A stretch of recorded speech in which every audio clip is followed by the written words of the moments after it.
I'm Mia, 25 now, and a software developer in Seattle, a world away from where I grew up. My journey to independence has been long and hard one, but it all started with escaping my mother's iron grip. To understand where I am today, you need to know where I came from. I grew up in a small town near Portland, living under the constant surveillance of my mother, Eleanor. My childhood was anything but ordinary. From the moment I could remember, she controlled every part of my life. No allowances, no sleepovers, no room for rebellion. If I stepped out of line, the consequences were severe. Sometimes no dinner, sometimes losing access to the things I loved. The freedom I saw other kids enjoying was a distant, almost mythical dream. Even though I excelled in school, my mother never let up. She chose everything for me, the college I'd attend, the future she had mapped out for me. I wanted a vibrant city, the chance to explore life on my own terms, but she insisted on a small college near home, convinced it was the best fit for my future. It felt like she was determined to keep me under her thumb forever. But college was where I first glimpsed the possibility of freedom. I started making my own decisions, small ones at first, but they meant everything. After graduation, I took my chance. I moved to Seattle, landing a job at a prominent tech company. For the first time, I felt like I was living for myself. I found a tiny, cozy apartment near the city center. It was small, but it was mine, and it felt like a fortress of independence. Seattle was everything I'd dreamed of and more. The little things, walking to work, picking out my own groceries, setting my own schedule, felt like small victories. The first few months were blissfully normal, but soon I started noticing things that didn't sit right. Strange phone calls, odd messages. Nothing definitive, just enough to make me uneasy. I brushed it off, blaming it on the paranoia from my past. Then one evening, my neighbor, Mr. Carter, knocked on my door. He's a graphic designer, a bit older than me, with a kind demeanor and a lean build. "Mia, can I talk to you for a minute?" he asked, his voice laced with concern. "Sure, Mr. Carter. What's up?" I replied, trying to keep my voice steady. He looked worried. "I just saw someone acting suspiciously around your apartment. Thought you should know. They might be trying to get inside." My heart skipped. I hadn't noticed anything unusual, but the idea of an intruder made my stomach drop. "Are you sure? It could just be someone passing by," I said, trying to convince myself. "I'm positive. You should check it out," he insisted. I unlocked my door and stepped inside, my mind racing. Everything seemed in place, but the unease in my chest was suffocating. Just as I was about to let out a sigh of relief, I noticed something out of the corner of my eye. A purse on the counter. It wasn't mine. Sleek, designer, completely out of place. My breath caught. I reached for it, opened it, and found a note tucked inside. My hands trembled as I read it. "I'm sorry, Mia. I had to come. I've been watching you. I needed to know if you were okay." My stomach churned. My mother. I couldn't believe it. She had found me. The purse was one of many gifts she'd given me over the years. I never thought much of it, but now I saw it for what it was, a hidden tracking device. My heart pounded as the reality sank in. She had been monitoring my every move. I turned to Mr. Carter, who had followed me in. "My mother. She's been tracking me. She must have put a device in this purse. I can't believe she'd invade my privacy like this." Mr. Carter's face was filled with sympathy. "I'm so sorry, Mia. That's a huge invasion of privacy.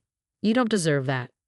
"I need to confront her," I said, my voice trembling with a mix of rage and fear. "She has no right to do this." I knew what had to come next. Confronting her. It wasn't just about privacy. It was about taking a stand, about finally choosing my own life over her control. As I made plans to face her, a wave of fear and determination washed over me. I didn't know how this would go, but I knew one thing. I couldn't let her control me any longer. It was a necessary step, one I knew I had to take to truly break free from her shadow. The freedom I had so eagerly embraced in Seattle now felt at risk, and I needed to reclaim control of my life once and for all. The discovery of my mother's hidden tracking device left me reeling. I couldn't believe Eleanor had crossed such a line. My life in Seattle was supposed to be my escape, my chance to breathe free, away from her suffocating control. But her presence, even in the form of a hidden device, was a chilling reminder that I was still tied to her in ways I hadn't realized. The next day, I took a deep breath and made my way to the address she was staying at.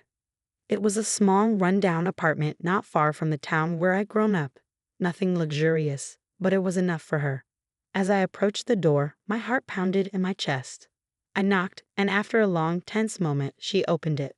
"Mia," she said, her voice betraying a mix of surprise and guilt. "I wasn't expecting you." I stepped inside, barely able to contain my fury. "You weren't expecting me. You've been tracking me with a hidden device, and you're surprised?" My voice shook with barely suppressed anger. Her face paled. "I just wanted to make sure you were safe. I didn't mean to. To invade my privacy?" I cut her off, voice rising. "You've been following my every move, Mom. This isn't about safety, it's about control. You never let me be free." Her eyes filled with tears, but her defensive posture remained. "I've done it all for you. I was only trying to keep you close, to help you." "Help me?" I nearly shouted.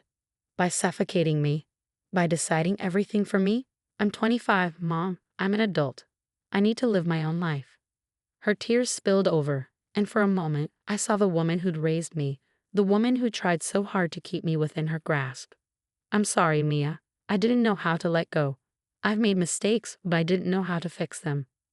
I stared at her, conflicted, pity and frustration warring inside me. "You're not just apologizing for tracking me. You need to understand how deep your control has gone." It was then that she revealed something I hadn't expected. "I've been struggling financially. I wanted to ask you for help, but I didn't know how." Her confession hit me like a punch to the gut. "You were going to ask me for money after spying on me?" I demanded. "You've been in debt, spending too much, and you thought that keeping tabs on me would somehow fix things." Eleanor nodded, her voice barely above a whisper. "I thought maybe if I kept an eye on you, I could find a way to fix everything." A cold rage built inside me, the years of manipulation surfacing like bile. "You've been spying on me to figure out how to get money from me? That's despicable, Mom. You've manipulated and controlled me for years, and now you want to use your intrusion to solve your problems." She reached out toward me, hands trembling. "Mia, please. I didn't mean for things to get this way. I'm sorry." Her words felt hollow, empty. I couldn't do this anymore. "I can't keep doing this, Mom. I can't keep letting you control my life, even from a distance." As I left her apartment, the weight of what I'd just done settled over me like a cloud, an overwhelming mix of sadness and determination. I realized that the only way to truly reclaim my life was to sever all ties with her. It wasn't just about the tracking device or the money. It was about breaking free from years of emotional manipulation. Back at my apartment, I immediately started making changes. I got a new phone and set up additional security measures to protect my privacy. I began looking for a new place to live, somewhere far from her, where I could rebuild. I also contacted a lawyer to begin the process of legally severing my ties to her. Every step forward was a mix of relief and heartache. I had longed for freedom, but now that it was within my grasp, the cost was more than I had anticipated. It wasn't just about moving on from my mother's control. It was about rebuilding myself, my sense of self, my autonomy, my trust in people. As I packed up my things in preparation for the move, Mr. Carter proved to be a surprising source of support. He offered to help with logistics and became a quiet presence, listening during those difficult days. We spent more time together, and his kindness became a small comfort in the midst of chaos. But the battle wasn't over. The more I learned about the depths of my mother's manipulation, the more I realized how profoundly it had shaped my life. Her actions had affected not only my personal life, but also the way I viewed relationships and trust. The confrontation with Eleanor had been only the beginning. I was about to embark on a journey of self-discovery and healing. And though the road ahead was daunting, it was necessary. The struggle for my independence had just begun. The days following my confrontation with Eleanor blurred into a whirlwind of activity and emotions. I moved into a new apartment, far from the small town near Portland where I'd grown up. The place was modern, with big windows that let in the light. It felt like a fresh start, my first real chance to feel like I was in control of my own life. But even as I settled into my new space, the weight of everything that had happened lingered. The unpacking process was oddly therapeutic, offering me a moment to reflect on how far I'd come. Yet, as I went through my belongings, I was reminded of how Eleanor had intruded on every corner of my existence. The legal separation from my mother was a significant step. It was freeing, but also painful. It was the final cut in a complicated relationship, one that I had tried to navigate for so many years. The lawyer assured me that the process was standard, but I knew the truth. No amount of legal paperwork would ever undo the years of control. It felt like a definitive end to a chapter I had struggled to close for years. The legal separation, the emotional confrontation, everything had built to this moment. Yet as I stood in the middle of my new apartment, I couldn't shake the feeling that there was still so much left to process. During this time, Mr. Carter had been an unexpected but constant presence. He had been incredibly supportive, helping me move in and offering a shoulder to lean on. We spent evenings together, talking about everything and nothing. His calm demeanor was a welcome contrast to the chaos that had defined my life for so long. Our conversations reminded me that not everyone in my life had been trying to control me. Not everyone saw me as a pawn to manipulate. One evening, as we sat in my new apartment, Mr. Carter broached a topic I had been avoiding. "You've been through a lot lately," he said gently. "How are you holding up?" I looked around the room, taking in the empty spaces where my old life used to be. "It's been a whirlwind," I admitted. "I feel like I'm finally starting to breathe again, but it's also hard to let go of everything that happened. It's hard not to keep thinking about it." He nodded, understanding in his eyes. "It's a lot to process, but you're doing really well. This new place, the changes, you're taking control of your life." I appreciated his words more than he probably realized. It was a relief to talk to someone who wasn't trying to manipulate me or control my decisions. Mr. Carter's support was something I hadn't expected, but it helped me see that there could be a positive side to all this upheaval.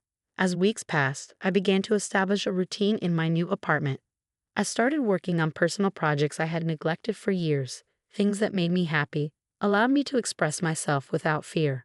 I also began to reconnect with friends I had lost touch with, finding comfort in their support and understanding. Despite these positive steps, I couldn't completely escape the shadow of my past. Occasionally, I would receive messages from Eleanor, pleas for forgiveness or requests for updates on my life. Each time, a sharp pang of guilt shot through me, but I knew that responding would only drag me back into the turmoil I was so desperately trying to escape. One evening, as I was preparing dinner, Mr. Carter came over to help. We were talking about my new job when he suddenly asked, "Do you ever think about what's next for you? Beyond just getting away from everything?" I paused, considering his question. I hadn't really thought about what I wanted my life to look like now. "I'm still figuring that out," I said finally. "I've been so focused on just getting away from my mother and her control that I haven't really thought about what I want for myself. What I want my life to look like, beyond just escaping." He smiled gently, offering insight I hadn't considered. "It might be worth thinking about what you want for yourself, not just what you want to escape from. You've made such a big step, Mia. What's your vision for your future?" His words struck a chord. In the whirlwind of my past, I had never stopped to think about the future I wanted. The idea of creating a life based on my own desires was both exhilarating and terrifying.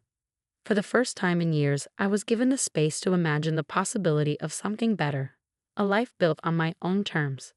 That evening, as I sat alone in my new apartment, I began to dream. I thought about the kind of life I wanted to build, not just one free from my mother's influence, but one that was full of possibilities. It felt like a new kind of freedom, one that came with its own set of challenges, but also with the promise of growth and self-discovery. I was starting to understand that reclaiming my life meant more than just breaking away from my mother's control. It was about building something new and meaningful for myself. And while the journey was far from over, I felt a sense of hope and possibility that I hadn't felt in years. As the weeks turned into months, I began to feel a cautious optimism. My new apartment was starting to feel like home, and my routine was finally settling into place. I had been focusing on personal growth, rebuilding connections, and starting to create a new life. But there was still one thing left unsettled: the final confrontation with Eleanor. "I don't know what to do," I admitted, my voice thick with uncertainty. Mr. Carter, still focused on stirring the dinner, glanced up, his brow furrowed in concern. "You've already done so much to protect yourself," he said, his voice soft but steady. "Maybe it's time to consider what's best for your own well-being." I nodded slowly, a mix of relief and apprehension swirling inside me. "I've been thinking about that. I know I need to let go completely, but it's hard." I can't shake the feeling that part of me still feels responsible. He set the spoon down, moving to stand beside me. Gently, he placed a hand on my shoulder, his touch warm and grounding. It's natural to feel that way. But remember, Mia, you've done everything you could. Sometimes letting go is the hardest, but most necessary step. His words felt like a balm, soothing the sharp ache in my chest. I know, I whispered, but it's hard to stop caring. The next day, I made the decision.